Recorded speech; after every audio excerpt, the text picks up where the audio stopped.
Asia ikorera amaboko Uburayi na hose ibiriraje Amerika yasigazo isi yose yuzuye uruho abantu bose barushe bamusobanurira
Yeah.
wao batasigaye sepewe warabona bebeshe Imana n'amaso yanje ngosina.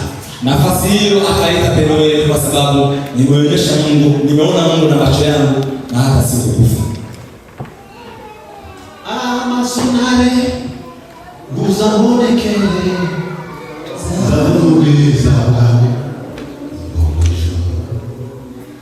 zasigezuba umwijima w'isi tugumane Imana neza na meza. Uzawifuza kumana na Ndio unataka uishi na nani kwa maisha yako? ushaka umugore mubane neza n'uwige Ukiwa na mke muishi vizuri kwa sababu ni muda mchache. hizo tama kufitanye nizi gihe kizokumesinga maidia Shida ambazo tuko nazo ni za muda kidogo. aba ufite nawe igihe gito uzabamisi Watoto wako nao ni wa muda kidogo na utawamisi. mushatse mu kwibera batanga Na ni vizuri inawezekana hata mwe na rafiki tu. uzawifuza kugumana na Je, unataka uishi na nani? aho umuntu atinda ni watafana Pale kwenye unakaa hapo ndio unafanana. nuba mu bishaniro uzosana n'ibichaniro Ukiwa kwa maombi utafanana na yule.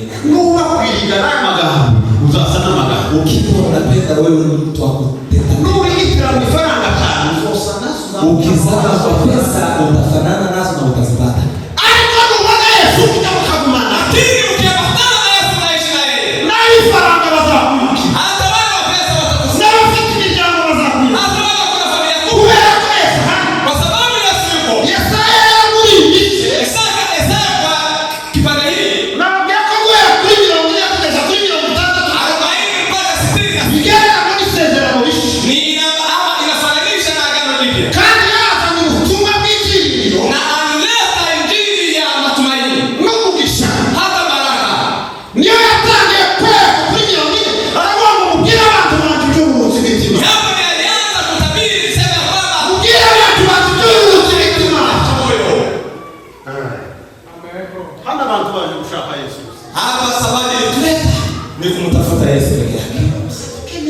Yeye ndilo hitaji kubwa. nugira amahirwe yo kubona umwanya wo kugira icyo uva mu materaniro uzatekereze usengeye gusigira abantu Yesu Ukipata nafasi ya kunena neno kwa mkutano, jiulize ni nini unataka. ikintu kimwe tutanaje hagati mu nibagirwa hano ndasubira mu mirimo yanjye isanzwe nawe umenya ariko mwifuza Hakuna haja ya kuchukua mimi ila tu anganisha uchukue wewe na Mungu. tatu no kumarira Mimi siwezi nikafanya kitu kwa maisha yako.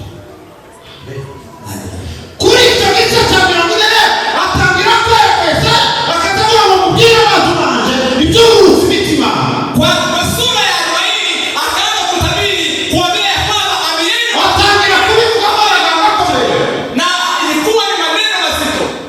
amen Haleluya. niyo yiga imbere ku gice cya 42 akavuga ngo bakurakariye uzabashaka ubabura bakurwanya bagutunganya ngo basambira k'ibitari 42 ama na 3 wale ambao wanakupiganisha utawatafuta uwakose. amen Haleluya. usomye muri Bibiliya yera iri jambo dusomye ku mutwe haravuga ngo agakiza gutwara mu ijambo ry'agakiza Hapo kichwa cha neno kuna hapo kuna neno kuhusu wokovu. amen Haleluya.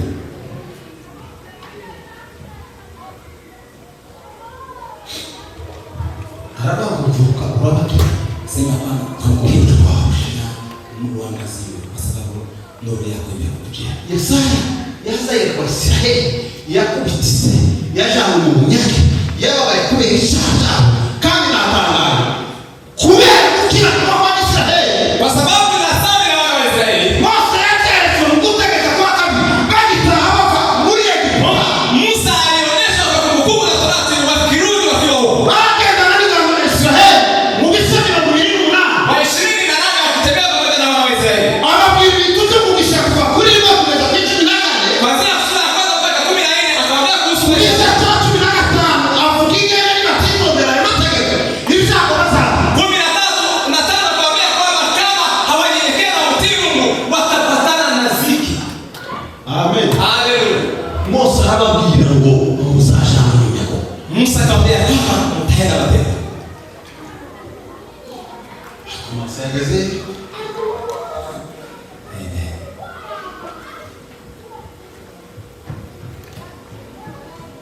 Biblia yangu kuva kuri Abrahamu kugeza kuri Dawidi uri bisekuruza 12 kuva kuri Dawidi kugeza kibaje mu bihugu hari ibindi bisekuruza 12 kuva icyuye kibago uri kugeza kuri Kristo hari ibindi bizazi 12 Mose rero ari mu bizazi 12 hagati y'ibizazi hagati ya Abrahamu na Dawidi niyo Mose yari ahagaze mu butayu mu gitabo cyo gutegeka kwa kane atangira kubabwira ingaruka bazagira mu gihe yinjira mu gihugu batazuma Musa akawa generation ya 14 akawaambia kwamba kama wanyenyekee na utii Mungu kwa siku zake watapata na shida. Bafata kumtakiri Imana mu muryango mu buzima bigigaruka. Ndugu zangu, kutokuwa na Mungu kwa maisha ya familia kuna shida. Birase inaharibu kizazi, inaharibu generation, bituma abantu bakanyuka, inasababisha watu wanakufa. Biza bibwa kama msenge tofauti kwa maisha ya watu. Kingine ukweli kwa Imana ni ila tu shida ni kutokuwa na Mungu kwa maisha. Ageze kuri iki gice rero ariko arakubanguruka urabagira akasema ya kwamba kili ukanga kizaga hasi ugiza kwiteka ukababurasi utukufu wa Mungu inakuelezea hazahavuka umuntu umeze gute. Ni nani ambaye huwa ama anapaswa na magambo kapi ni wa mambo mawili. Hazavuka umuntu warudia Kawaida kuna mtu ambaye cyangwa hakavuka ama kuna mtu umuntu wari ufite itegeke bakamushiramo ibyingiro bakamubwira ngo vuka. Kuna mtu ambaye amepata tamaa na akipata mtu ambaye atamsaidia akapata tena kwa mtaa. Uwo muteza yeye wakati aki ni Kristo Yesu anazakomoka Mungu yako wa Israeli. Isaya alikuwa akionyesha Mungu ambaye atazaliwa katika nchi ya Israeli. Aba wa Israeli Mungu yakutse ariko Imana arayivugira ngo ni Israeli. Akaona Israeli kwa imepondwa na mesa Yesu kusoma ukurasi ya nuru ya Mungu. Kangu kiza Imana kugera Leo utukufu wa Mungu nitakuangazia. Amen. Haleluya. Utakaza Imana gukomeye kwavuye kugucika kwa Israeli. Kupoteza Mungu zaidi ilianzia kwa wana wa Israeli. Burya macakubiri ni icyicaro gikomeye cya Satani. Yaani magawanyiko ni kikao cha shetani. Salomo avuye ku butegetsi yasigiye ingoma umuhungu we witwa Rehobowamu. Sulemani akitoka kwa utawala aliachia mtoto wake Rehobowamu. Uwo muhungu arangije kugisha inama abasaza arabegera arababwira ati mwa basaza uzayobore gutaba Isiraheli nabo bambwiye ko ngomba korusha ibintu datababangamiye arambwira ngo niborohereza bazanyoka. Na mtoto huo akauliza wakongwe, nini mtafanya kwa sababu wana wa Israeli wanasema kwamba baba yao alikuwa anaongoza kwa utawala ambao haifai. Wewe utafanya nini? Abasaza baramubwira ngo wamwana ugende borohereza. Wazazi wakongwe wakamwambia kwamba mtoto uwe mpole na kufanya mambo ya rahisi kwa watu. Rehobowamu avuyeho yigendera mu bajamana n'ababasa arabwira ati ko nayo ndi umusore ari mu bajama turi kumwe ko murabona ngo igihugu kiyobore gute. Yeroboamu akitoka hapo kwa wakongwe tena akajirudia kwa marafiki zake vijana. Je, unaona hii kitu iongoze vipi? Iyo baramubwira ati nimba iso nimba yaza kubita abantu niko uzongerere ubabwire ko urutoke rwawe igikumwe cyawe kizarutikiye ubururu cyaso umugo urutoke rwawe ruzaba ruremereye. Ushauri wa vijana akamwambia kwamba kama baba yako alikuwa anachapa watu, wewe wachape zaidi. Rehobowamu leo yumva inama y'abasorati y'abasaza. Yeroboamu akasikia ndugu zake vijana na akasikiliza ushauri wake akaachilia ya wazazi wakongwe. Abisirayeli batora inama 10 za Israeli ziragoma. Wana wa Israeli wakafanya mkutano, familia 10 ama vizazi 10 wakaanza kumgomea Mungu. Baje gushaka Mungu witwa Yeroboamu wumwe Efurayimu yigeze gukora kwa Salomo umukozi wiwe arashika yuko Salomo yashakaga kungirira n'abantu muri Egiputa. Baje kumushaka baravuga ko Salomo atarahari baravuga ngo yubu uzatohera. Wakatafuta Yeroboamu mwingine akiwa tofauti yule wa kwanza, wakasema kwamba huyu ndiye atakuwa mfalme wetu. Abayuda basigana n'izimwe gusaza. Wayahudi wakabaki na nyumba moja ya Israeli. Unakugawa kama mmoja wa Israeli basigana na Israeli. Kuanzia huko wakabaki na Israeli. Hizi shughuli leo nazo zinakuwa mazuwa kapitali ya Samaria. Familia 10 nao wakafanya mji wao. Amen. Amen. Baba zako kapitali yao. Walipojenga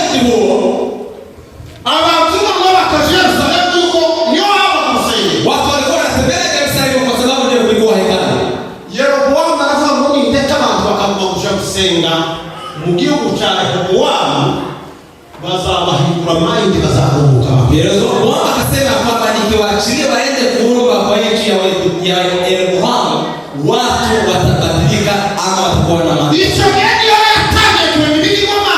Batangira kusenga barikimana biyemerezidi mani wa Samaria. Hiyo ndio wakati wakaanza kumuomba miungu, wakaachilia Mungu. Ndio mama Hosea yako wa Efraimu wameza kuuziuza hii ngo yamezidizira tupatamu ngo abanzi babo mazibaraka. Yaani ndio wakati nasema kwamba walipoanza kukosea Mungu, wakabadilika mawazo yao, wakaanza kubadilika. Efraimu tawe yose abari mu mutwaro niyo miryango 12 iyo bavuga Israeli miryango bazaba kanda kubita bose Efraimu. Efraimu hakuwa mtu wa kawaida, alikuwa mtu mbaya. Ikintu cyane bakoze bari Nuhu bile Biblia mama. Kitu ya kwanza ambao walifanya kuongoza na Efraimu, walijiumbia miungu. Mu gitabo cyao cyose uzusanga hapo kama cyane usanga ta Nuhu usanga musanga bari ari kusanga ni wao abaharuzi nukufa kumana bakatakulikwa. Katika kitabu cha Hosea na Musa walikuwa wanaongea kuhusu dhambi ya usherati. Yesu atubariki. Mungu atasamehe. Kuvichokelea Israeli bibice. Tangu wakati huo, wakati wa Israeli, ibibice hiyo vikundi mbili. Aba bantu b'Isamaria nibo babaje kujana. Watu wa nafasi hiyo ndio walienda mateka wa kwanza. Buche iyi nzu nayo ya Yuda na Benyamini nabo barako. Na nyumba ya Yuda na Benyamini wakaanza kuasi. Bamaze kugoma nabo bashaka munyabugo. Walipoasi nao wakaenda mateka kwa nchi ya Babeli. Baada yeye kwa rai kali mambo. Baada shamba hili ya kutakabali. Baada tuwafashwa wajana mjibu tamanda. Tena nao wakionyesha walikuwa wanaonyesha kwa nchi ya utumwa, wakitoka kwa watu wazima wakipeleka kwa wale mateka. Danieli alikuwa anatabiri akiwa kwa nchi ya utumwa. Ezekieli na watu mnyanga basa mali kebali ya Israeli. Ezekieli na mtabiri akiwa kwa kebali akipeleka kwa wale mateka.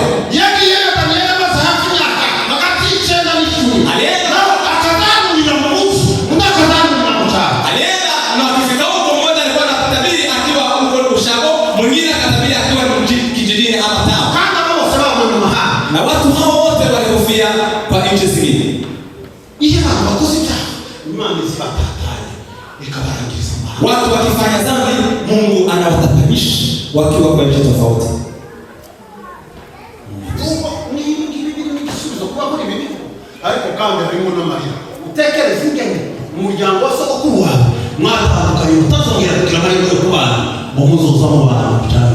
Ngao hata maisha yao tunaishi ni jibu, lakini kuna shida, kuna vizazi na vizazi, ndugu zako ambao mmeachalisha, haujui ni nini mtaendelea kutana tena.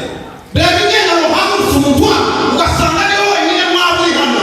Abandi bari muri Australia, abandi bari muri Canada, abandi bari muri Ulaya, abandi bari muri South Africa. Rwanda.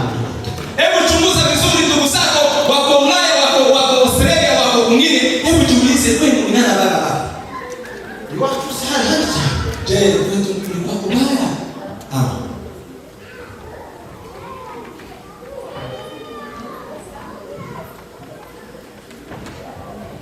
Amasomari muzabonekere zabona ubwiza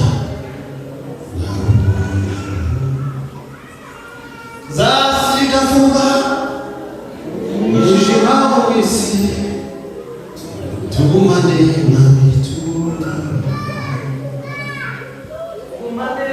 mwami tugumane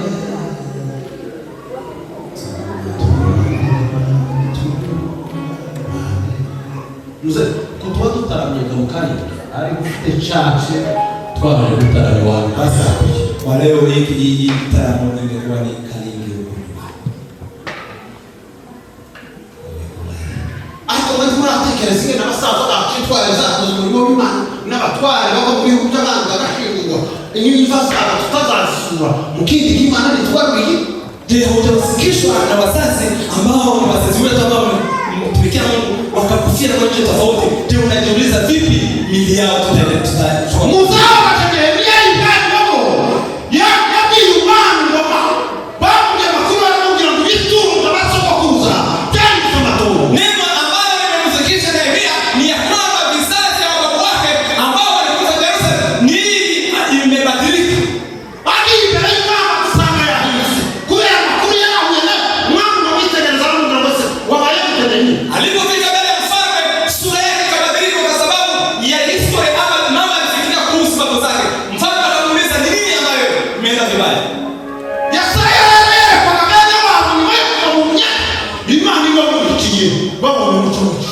Isaya alikuwa anatabiri kuhusu ndugu zake wakiwa katika nchi ya utumwa na kumuonyesha nchi ya Kanaani ambayo wataenda. Na sasa mwenye sema za kumenya kwa wanafunzi kwa vina za leti mwenye ukirika ndani watu hafi nyanja ngomu ngabano wanafuta na zimuona hasubiri jambo lilikuwa mkiwa chase ngomu nafuta wababani mshimamishi. Nilikuwa nasoma kuhusu wakati Yesu aliambia mama Yohana akiwa amefungwa akatoka huko akaenda na nchi hiyo ilikuwa ni nchi ya giza. Hiyo hatima hiyo nizifungusha. Mungu akiwa ndani maisha yao ya mtu, maisha yake yanabadilika. Mose kabisa huu akadasta kima na kaji ya mtwishi mishimishimo. Ngomingana niliyetoa wakati Mose yuka imyaka maganana mirongo icumi n'imyaka maze mu butayu ku Israheli yibuka isezerano rya Aburahamu na Isaka yako abwira Imana ngo twishimishe njishima. Musa akaandika katika kitabu cha Zaburi akasema kwamba utustahishe zaidi ya uchungu ama matungu ama shida ambazo tumekuwa. Wanaume wafiti Imana ni wamazao mwenyewe katakatifu. Wanaume ambao wako na Mungu hao ndio wanajua mwelekeo. Wanaume wafiti Imana ni wageni mtaka na sababu. Wanaume ambao wanaishi na Mungu hao ndio wana mawazo. Wanaume wageni Imana ni wamazao hivi. Wanaume ambao wako na Mungu hao ndio wanabadilisha nyakati.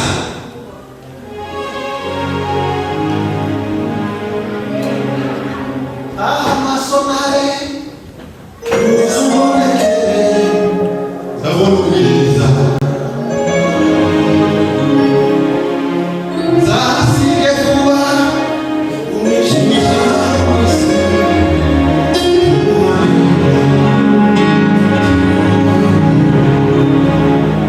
kera nakunda muziki wa reggae. Tangu awali nilikuwa napenda muziki wa reggae. Nani mpenzi wa reggae kitego? Mimi nilikuwa mpenzi ama napenda muziki wa reggae. Abarasta usali mubireke sindabazi kwera mu ba Jamaica na za Ivory Coast. Na warasta zote ambao wamecheza muziki wa reggae wote mimi nawajua. Kandi ragara ukabare ukamanezerwa ukamusanga usenge. Nilikuwa nafika kwa bara mimi. Makaza tuitura tukamaturi. Oye sasa sana kasibaze.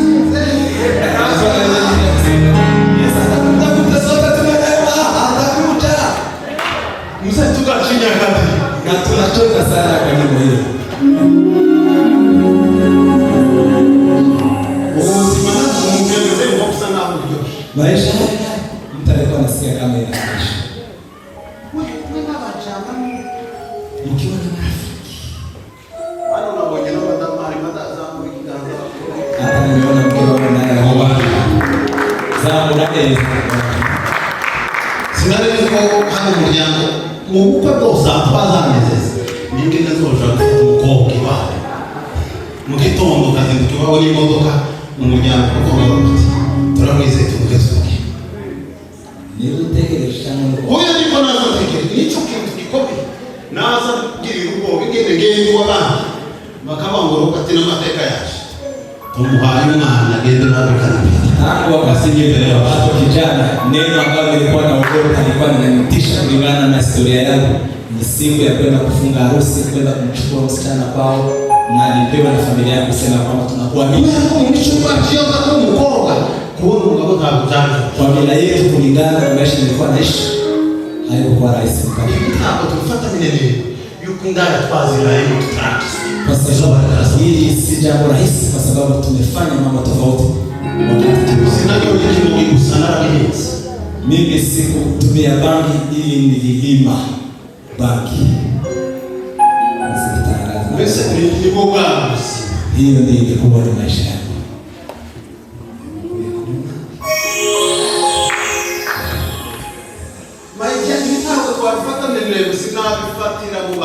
Ndugu yangu, hii maisha siwezi nikaichezesha kwa sababu nimejua kile ambacho ninafanya. Mreke taka hela kwa hicho kitu.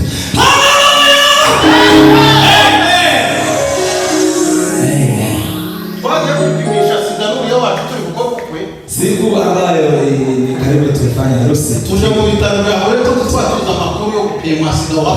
Tulienda kujipimisha ukimwi lakini tukaenda mbali mimi nilikuwa ni kama maisha ya mnyama kwa sababu sikuwa najua kwenye dunia nini. Siku ya kwenda kuchukua jibu nikaanza kusikia. Nilikuwa nafikiria wakipita tayari nimeugua. Hata ndugu yangu kama unaziona kaniuliza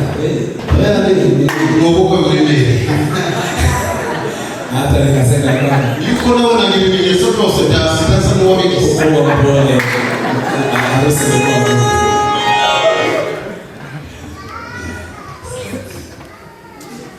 kungoma hii imesanga nini kwa baraka nikakuta mimi mzima. Goli takugiti ni wewe sura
kasema maisha yetu yameumbwa na ameingia ndani ya Kristo kwa ajili yetu. Turabe neki kugira mwenzo kusema wewe neki mwisho.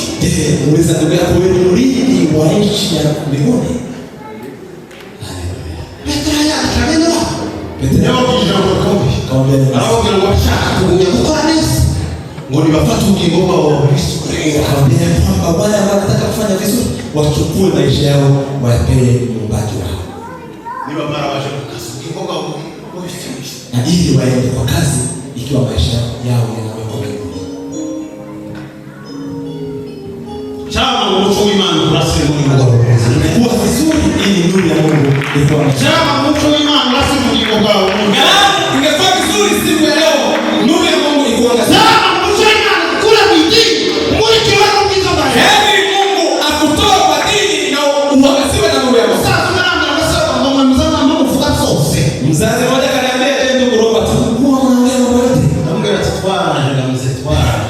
mwambie kama mzee mimi nimekuja. Sinzo wewe kutete. Mimi sitaenda tena kuongea kwa mambo ya kuongea na wanawake. Na somo Mungu wetu hayo. Harapo unasezera nina maso yangu. Soma kitabu cha Biblia. Nasema kwamba bibi nimeagana na wachana vipi tena nitakuwa na tamaa ya mke.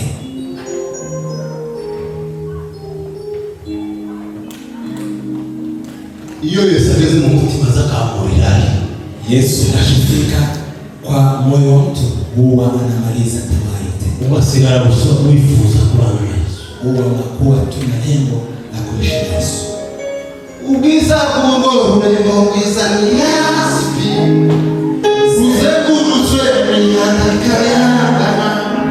Tuzanu wana mwana wafuye bize. Isiti ya ibe kwa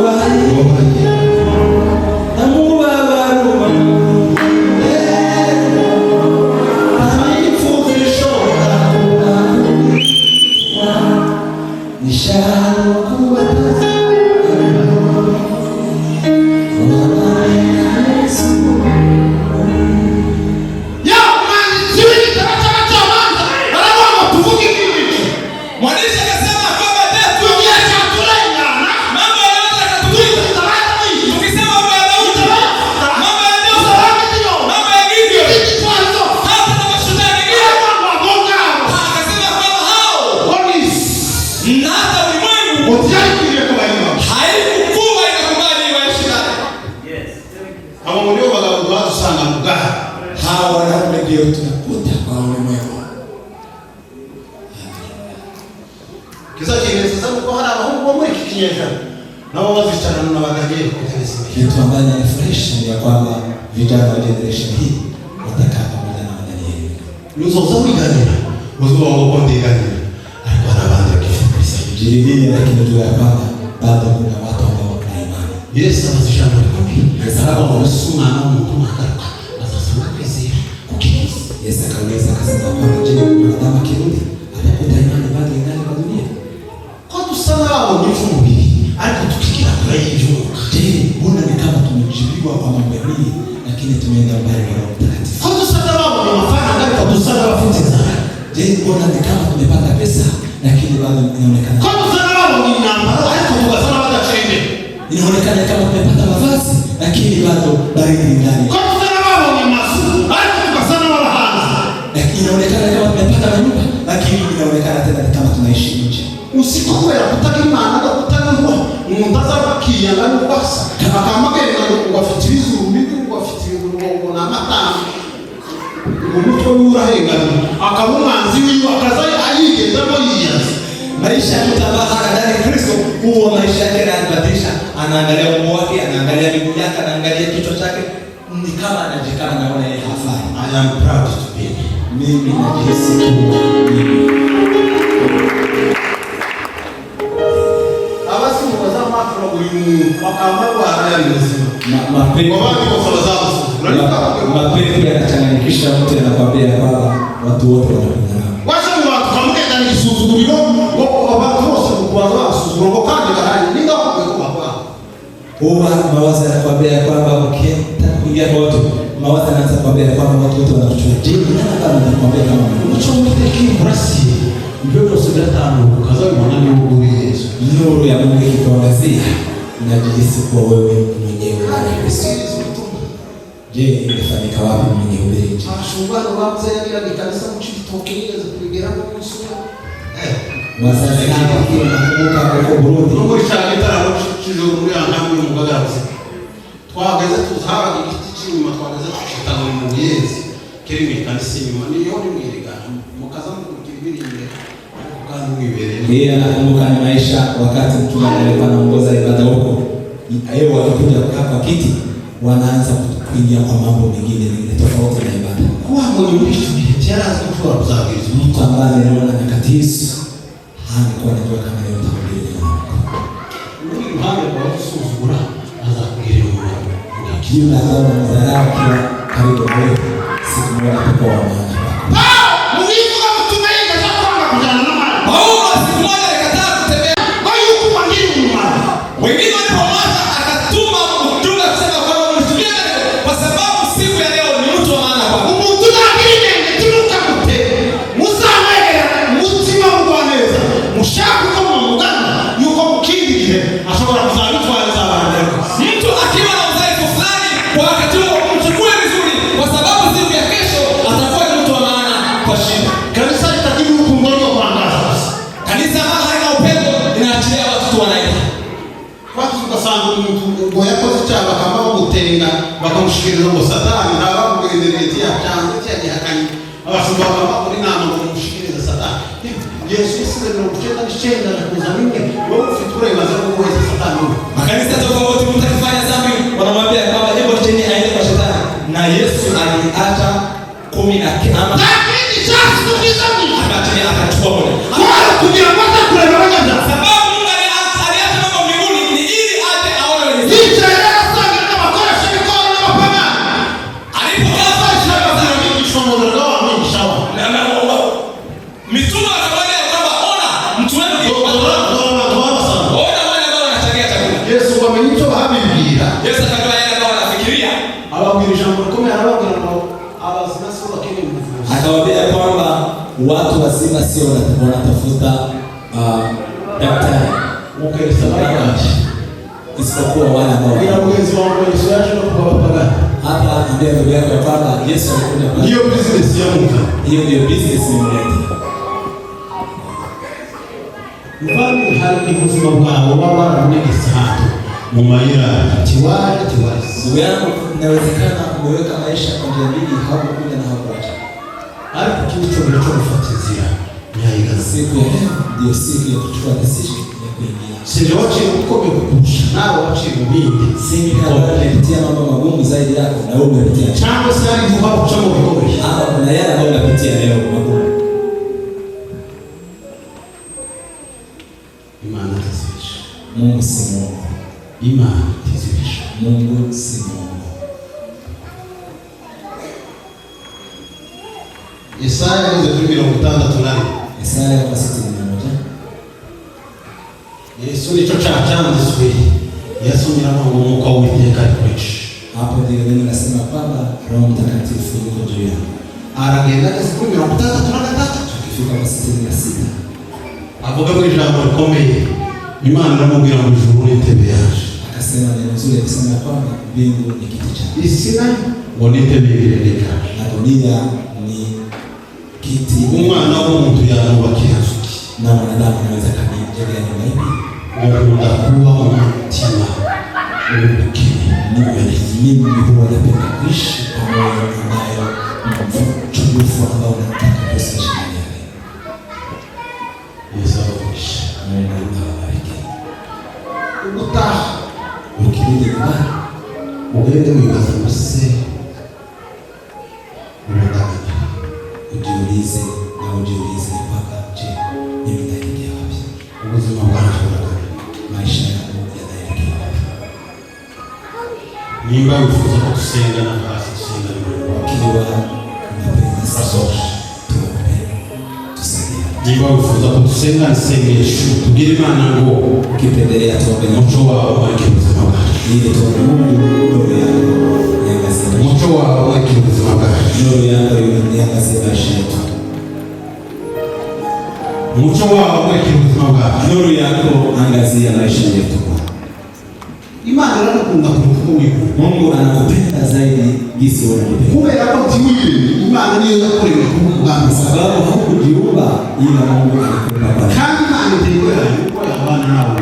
Tega lengo la Mungu ni ili aishi na wewe siku. Ndio mambo ni Mungu Imana pia kuhamagara ngwi. Ndio sababu hata siku ya leo Mungu anakugaruka rudi wa musubire mama. Wewe ambao umerudi. Umuco w'Uwiteka akumuriki. Nuru ya mbingu ikuangazie. Paulo yandikira Abaefeso mu gice cya 5. Paulo katika Efeso sura ya 5 yaravuze ngo nicyo gituma bivugwa ngo usinzikiwe. Ndio maana nasema kwa tangu kushindwa unasinzia, amka na ufufuke. Kristo abakurukiye. Kristo apate kuangazi. Ni wangu ushake Imana nitakufuata kwa nguvu. Ukikataa mapenzi ya Mungu haitakuchukua kwa nguvu. Hapo mtibu umutima wako. Lakini ukifungua moyo wako, Kristo atataha moyo. Kristo atatenda. Mwami Yesu. Baba katika jina la Yesu. Watubere ibyiringiro nawe. Umekuwa tumaini. Watubere ibyiringiro nawe. Umekuwa tumaini letu. Daudi alikuwa naje kanje ndiye. Daudi akasema kama je, Mungu mimi ninaangalia kugira ngo hii unijali. Jawa kingi mbele yao. Mimi ni nani mbele zako Bwana? Ngene takura ni mbele yao. Ndugu yangu ambaye hapa ni nini mbele yako? Imisazo wa muzamuye. Nilima umempandisha. Aya Mungu kamwamira. Kwenye ume alikuwa ni drama yake zikamwamira. Vita umepiga nguvu. Aya suri ukamwamira. Rudi ukamweka nguvu. Ni kichatu mimi yuka. Ni sababu gani ukukumbuka Bwana? Yuko waonekana mbele yao na. Jioni leo anakwenda mbele zako tena. Akelimba kazutu. Anahitaji nguvu za wokovu. Akelimba kaza kitu. Anahitaji nguvu za wokovu. Akelimba kazutu. Anahitaji nguvu za maisha. Sikia kubakusa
uyende kumushuru ukareka mukemeye n'umukozi uzakora akazi ko kuragiye musuna ndaragira mutare kandi ibyo bakoze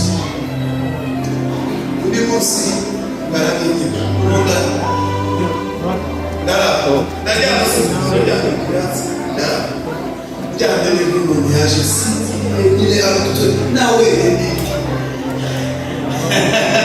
Bwana sifiwe.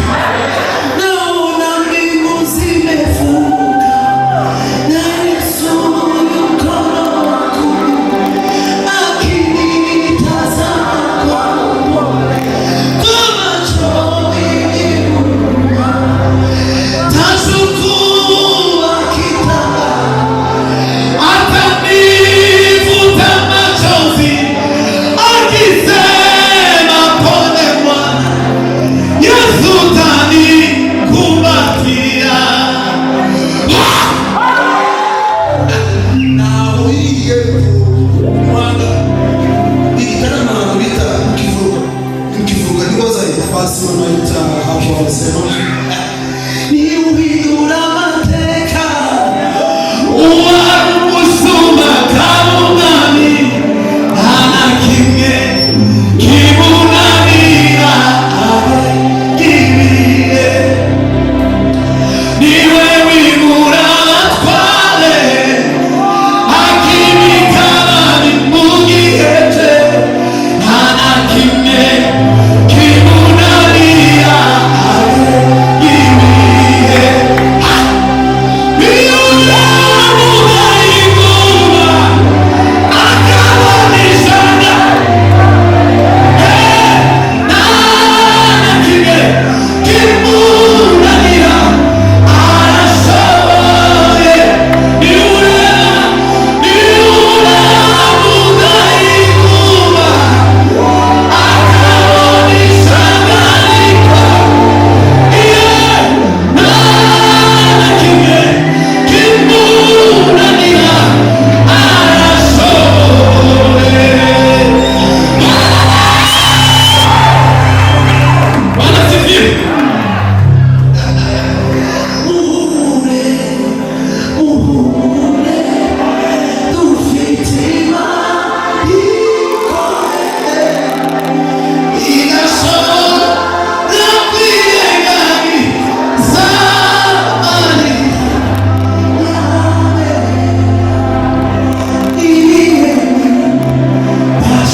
Imana yangu ikoresha. Ikifika kwenye topic hii huwa mwanzo wametoa mbali sana. Yesu akawaambia nalindi ikiwa nacho niliona nafasi ambapo nilikuwa hawezi kuelewa kwamba kwa miezi minne mimi nimefika kwa street ya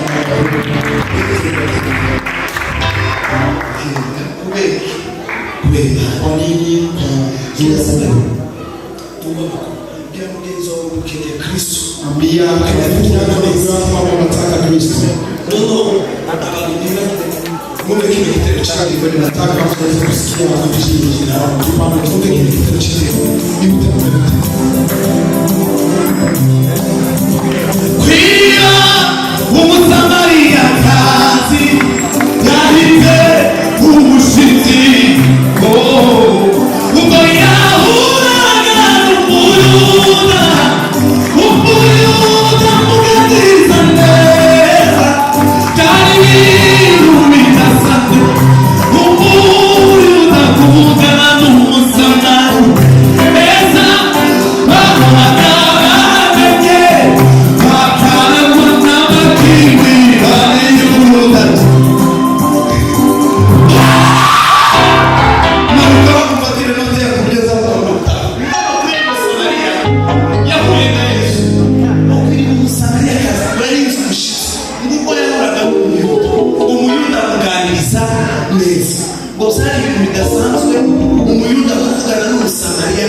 neza bahuraga bahanganye ngo bakarangwa n'amacakubiri n'amakimbirane n'agace uwo wari umwanya w'imibereho y'umugore maze bakarusho ubwo yari imbere ngo batawe n'umuyuda usanzwe yahuye na Mesiya rero kugira ngo uhure na Mesiya nibo bakora twagifata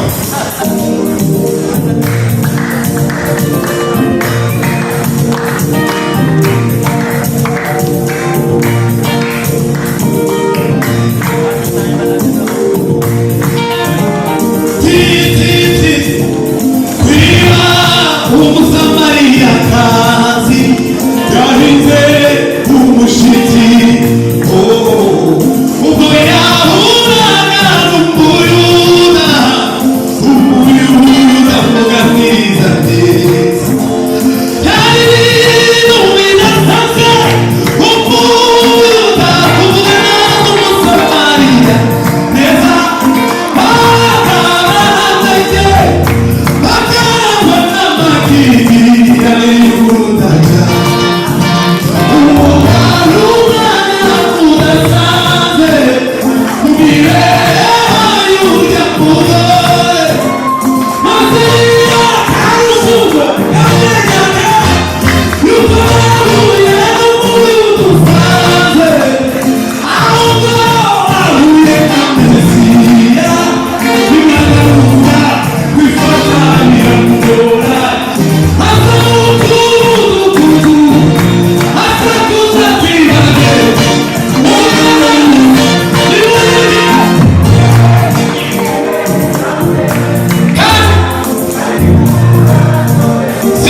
Mungu anaishi.